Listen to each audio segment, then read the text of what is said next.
प्रियंका, आज अगर पीएम मोदी 2047 में विकसित भारत का संकल्प लेकर चल रहे हैं, तो उनके इस संकल्प को पूरा करने का जिम्मा देश के 140 करोड़ लोगों के साथ देश के करीब 19% मुसलमानों का भी है।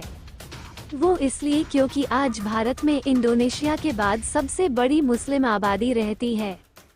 न सिर्फ रहती है, बल्कि इस देश को आगे बढ़ने में सहयोग भी करती है। लेकिन सियासत का चश्मा ही कुछ ऐसा है कि मुसलमानों को एक वोट बैंक की तरह देखा जाने लगा और इस वोट बैंक के अपने अपने ठेकेदार भी पैदा हो गए।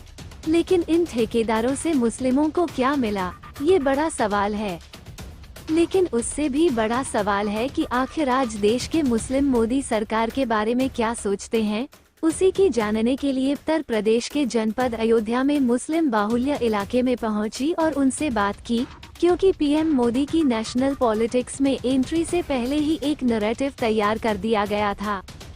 नैरेटिव ये कि वो देश के मुस्लिमों को बतौर नेता पसंद नहीं है, वो मुसलमानों के बीच लोकप्रिय है या नहीं है, सरकार ने काम किया है या नहीं। इन्हीं सब बातों को जानने के लिए मुस्लिम बाहुल्य क्षेत्र रुदौली विधानसभा के मवई क्षेत्र के मतदाताओं से बात की गई, तो उनका कहना था कि मोदी सरकार विकास के मुद्दे पर आई थी और उसने सभी के लिए काम किया है, चाहे पेंशन हो या राशन, सड़क से लेकर हर क्षेत्र में काम हुआ है। इसीलिए भारी संख्या में मुस्लिम समाज बीजेपी के साथ जुड़कर भाजपा को वोट कर रहा है। मोहम्मद खान। क्या कहेंगे आप मोदी सरकार या अब जो चुनाव आ रहा है उस पर मुसलमान के लिए? मुसलमान तो हर तरफ है, मुसलमान कोई एक तरफ नहीं है। यानी अगर कोई कहे कि मुस्लिम एक तरफा है तो एक तरफा नहीं है। हाँ, सपा का जो है कहना है कि जो है मुस्लिम एक तरफ है, मुस्लिम हमारा है, तो मुस्लिम कोई सपा का बिका हुआ तो है नहीं। हाँ, मुस्लिम जो है सपा के भी साथ है और जो है भाजपा के भी साथ है। लेकिन भाजपा के साथ जो है वो चैनल के माध्यम से आपके बताना चाहता हूँ, ये फर्जी नहीं है कि हम आपके चैनल पे बोल रहे हैं कि हम मोदी के साथ हैं, योगी के साथ हैं, यानी दिल से हैं। क्या बात। और अगर किसी को ये लगता है सपा को कि सरकार नहीं बनेगी, तो मैं दावे के साथ कह सकता हूँ 100% बनेगी। हाँ, और लाभ की बात रही तो लाभ हर किसी को मिलता है। ऐसा नहीं है कि मुस्लिम को मिलता है, हिंदू को नहीं मिलता, हिंदू को मिलता है, मुस्लिम को नहीं मिलता है।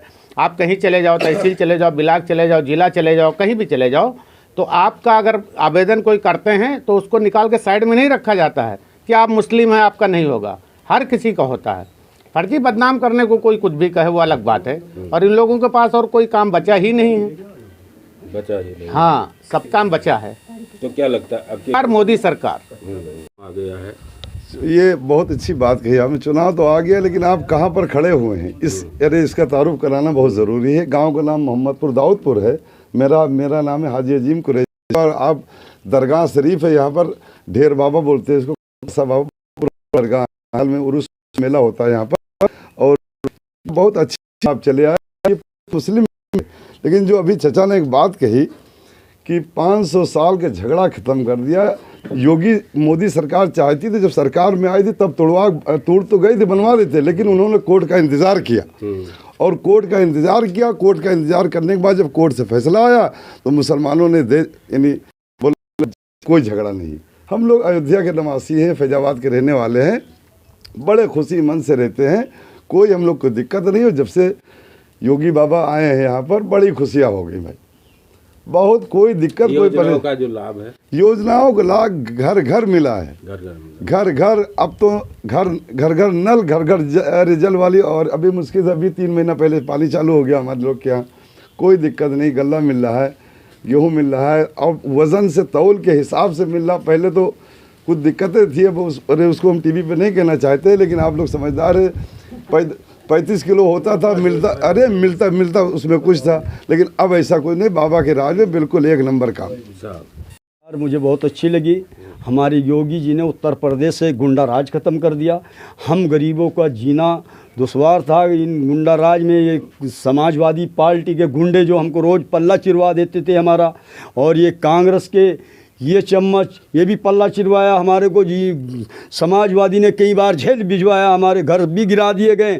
हमको योगी जी ने रहने का ठिकाना दिया। योगी जी के और मोदी जी के लिए हम जान दे सकते हैं, अपनी गर्दन कटा सकते हैं, मगर योगी जी मोदी जी का साथ नहीं छोड़ सकते। सबसे पहला तो ये है। दूसरा ये है कि हमारा एक झंझट ख़त्म कर दिया 500 वर्ष का, जो हिंदू मुसलमानों का रोज़ समाजवादी और कांग्रेस ताला खुलवा के हमारे राम मंदिर और मस्जिद का लड़ाती रहती थी। ये कांग्रेस का काम था, मगर मेरी मोदी सरकार ने इसको ख़त्म कर दिया। ये 500 सालों का झगड़ा, ये मंदिर अपनी जगह बन रही, मस्जिद अपनी जगह बन रही। हमारे मोदी जी कह रहे सबका साथ, सबका सम्मान, सबका विश्वास।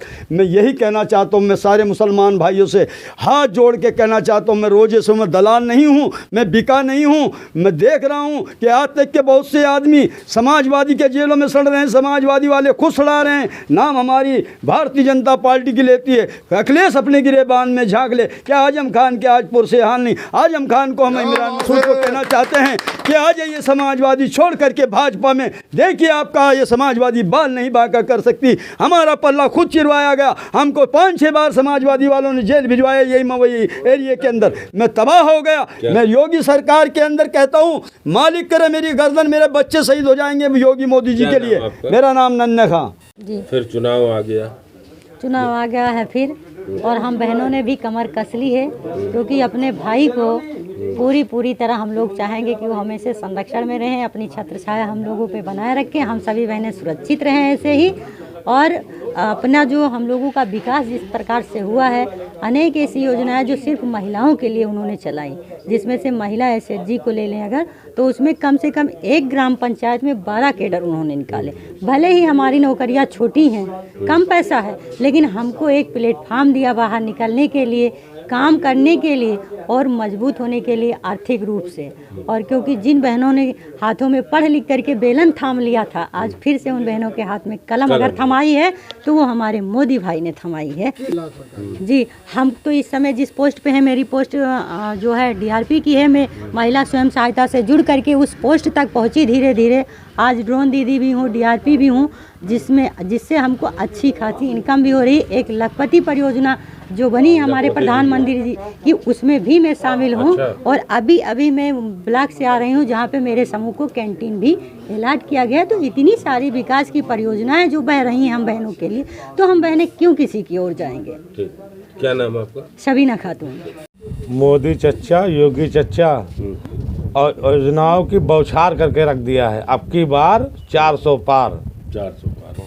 तीन बार 400 पार आने वाली है कार हमारी, फिर दोबारा आएगी, फिर दोबारा आएगी, हर बार आएगी। योजनाओं का लाभ मिला आप लोगों को? बिल्कुल बिल्कुल सब